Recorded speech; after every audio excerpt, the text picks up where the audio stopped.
السلام علیکم ناظرین، الجائزہ چینل میں خوش آمدید۔ آج ہم حاضر ہیں ایک نئی معلوماتی ویڈیو کے ساتھ۔ ہم آپ کو بتائیں گے اس ویڈیو میں حضرت داؤد علیہ السلام کی قوم کے بارے میں کہ اللہ تعالیٰ نے جو ان پر عذاب مسلط کیا تھا انہیں کس طرح سے بندر بنا دیا تھا۔ ویڈیو آخر تک ضرور دیکھیے گا۔ آپ سے گزارش ہے کہ اگر ابھی تک آپ نے ہمارا چینل سبسکرائب نہیں کیا تو ابھی سبسکرائب کریں، بیل آئیکن کے بٹن پر لازمی کلک کریں۔ ویڈیو پسند آئے تو لائک ضرور کریں۔ حضرت داؤد علیہ السلام کی قوم کے 70,000 افراد سمندر کنارے ایلا نامی ایک بستی میں رہا کرتے تھے۔ ان لوگوں کو اللہ تعالیٰ نے بے شمار نعمتوں سے نوازا تھا۔ جب ان کی زندگی میں راحت و سکون آیا تو آسائشوں والی زندگی گزارنے لگے اور آہستہ آہستہ اللہ سبحانہ و تعالیٰ کی نعمتوں سے غافل ہونے لگے اور اللہ تعالیٰ کے احکامات کو پس پش ڈالنے لگے۔ اللہ سبحانہ و تعالیٰ نے انہیں یہ حکم دیا تھا کہ ہفتے کے دن مچھلی کا شکار نہ کیا کریں۔ ہفتے کے باقی دن اتوار سے جمعہ تک شکار کی اجازت تھی۔ ناظرین، جب اللہ سبحانہ و تعالیٰ اپنے بندوں کا امتحان لیتا ہے تو وہ دے کر بھی آزماتا ہے اور لے کر بھی آزماتا ہے۔ اللہ تعالیٰ نے اس قوم کا امتحان لیا۔ ہونے یہ لگا جب یہ لوگ اتوار سے جمعہ تک جب بھی شکار کے لیے نکلتے تو سمندر میں مچھلیاں کم ہوا کرتی تھیں، اور جب ہفتے والے دن یہ جا کے دیکھتے تھے تو سمندر میں مچھلیاں بہت زیادہ تعداد میں نظر آیا کرتی تھیں۔ لیکن اس روز شکار کی اجازت نہیں تھی، اس لیے وہ شکار نہیں کیا کرتے تھے۔ یہ لوگ بہت زیادہ حیران ہوا کرتے تھے یہ دیکھ کر۔ اللہ سبحانہ و تعالیٰ نے قرآن کریم میں اس واقعے کا ذکر کیا، اور پوچھو ان سے اس بستی کا جو آباد تھی ساحل سمندر پر، جب کہ وہ حد سے بڑھنے لگے۔ ہفتے کے حکم کے بارے میں جب آیا بہترین ان کے پاس، ان کی مچھلیاں ان کے ہفتے کے دن پانی پہ تیرتی آئیں، اور جو دن ہفتے کا نہ ہوتا تو نہ آتیں ان کے پاس۔ اس طرح بے دھڑک ہم نے آزمائش میں ڈالا ان کو، بے سبب اس لیے کہ وہ نافرمانی کیا کرتے تھے۔ اسی طرح معاملہ چلتا رہا۔ ہفتے والے دن مچھلیاں زیادہ ہوتی تھیں اور غروب آفتاب پر غائب ہو جایا کرتی تھیں سارے ہفتے کے لیے۔ اس بستی میں ایک شخص رہا کرتا تھا جو کہ شیطان کے بہکاوے میں آ گیا تھا۔ شیطان نے کہا، تم پریشان نہ ہو، میں تمہیں اس کا ایک حل بتاتا ہوں۔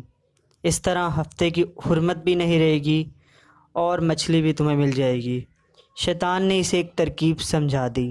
چنانچہ جب ہفتے کا دن آیا تو اس نے شیطان کی ترکیب پر عمل شروع کر دیا۔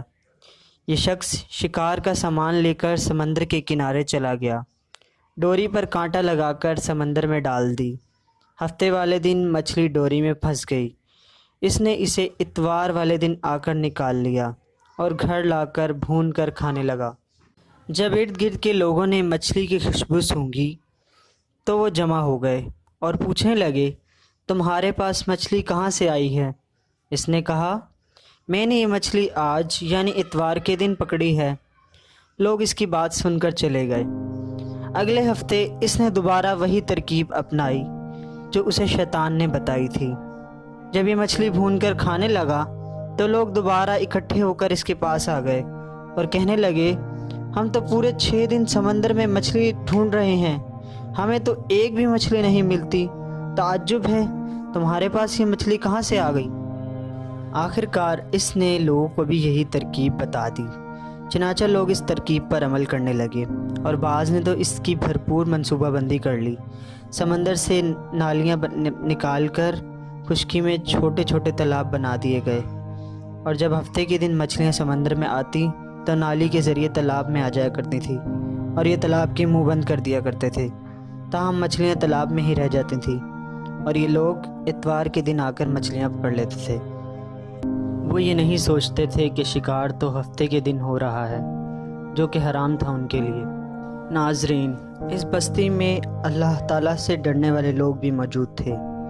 ایمان والے لوگوں نے ان کو بہت سمجھایا کہ یہ تم کیا کر رہے ہو، تم تو اللہ کے عذاب کو دعوت دے رہے ہو۔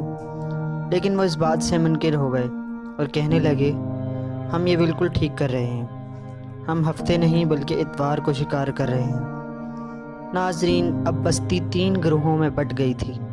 ایک گروہ جو حق پہ تھا اور مسلسل نصیحت کر رہا تھا کہ یہ کام نہ کرو۔ دوسرا گروہ وہ تھا جو کہ ان کو بہت برا بھلا کہتا تھا، اور تیسرا گروہ اللہ تعالیٰ کے حکم کی مسلسل خلاف ورزی کر رہا تھا۔ آخرکار بستی کے نیک اور صالح لوگوں نے ان سے کنارہ کشی اختیار کرنے کا فیصلہ کر لیا، لہٰذا بستی کو 2 حصوں میں تقسیم کر دیا گیا اور درمیان میں دیوار بنا دی گئی اور آنے اور جانے والے راستے تبدیل کر دیے گئے۔ اگلے دن صبح لوگ اپنے گھروں سے کام کاج کے لیے نکلے تو انہوں نے دیکھا کہ بستی کی دوسری طرف سے کوئی آواز نہیں آ رہی تھی۔ کچھ لوگ دیوار پر چڑھے اور دوسری طرف جھانکنے لگے تو پتہ چلا کہ عجیب منظر تھا، سب لوگ بندر بن گئے تھے۔ جب بستی کے سارے لوگ اس سائڈ چلے گئے انہیں دیکھنے کے لیے تو وہ اپنے رشتہ داروں کو پہچان کر خوب زاروں قطار رو رہے تھے، اور وہ کچھ بھی نہیں کر پا رہے تھے، بس انہیں بہت زیادہ غم تھا کیونکہ ان کی جنس تبدیل ہو چکی تھی۔ انسانوں کے بندر بن جانے والوں کی تعداد تقریباً 12,000 تھی۔ یہ لوگ 3 دن زندہ رہے، نہ کچھ کھاتے تھے نہ پیتے تھے، بس زاروں قطار روتے رہتے تھے۔ آخرکار ایک ایک کر کے سب اس دنیا سے چلے گئے۔ اللہ تعالیٰ نے ان 2 گروہوں کو ہلاکت سے بچا لیا تھا اور ان پر عذاب بھی مسلط نہیں کیا تھا، کیونکہ وہ نیکوکار اور صالحین میں سے تھے۔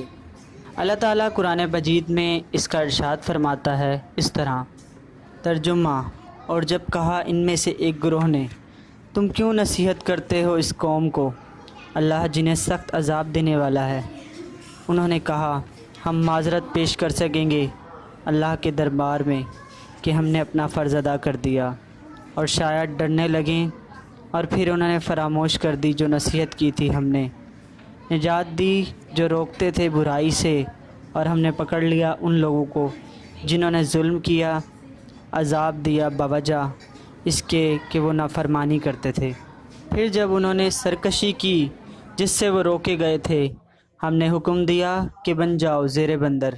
ناظرین، ہمیں بھی چاہیے کہ ہم اللہ تعالیٰ کے احکامات پر مکمل پابندی اختیار کریں تاکہ ہم اللہ تعالیٰ کی ظلم سے اور اس کے عذاب سے بچ سکیں۔ ہمیں چاہیے کہ ہم اپنے خطاؤں کی اور گناہوں کی اللہ تعالیٰ کی بارگاہ میں معافی طلب کریں۔ اللہ ہم سب کا خیر و مددگار ہو۔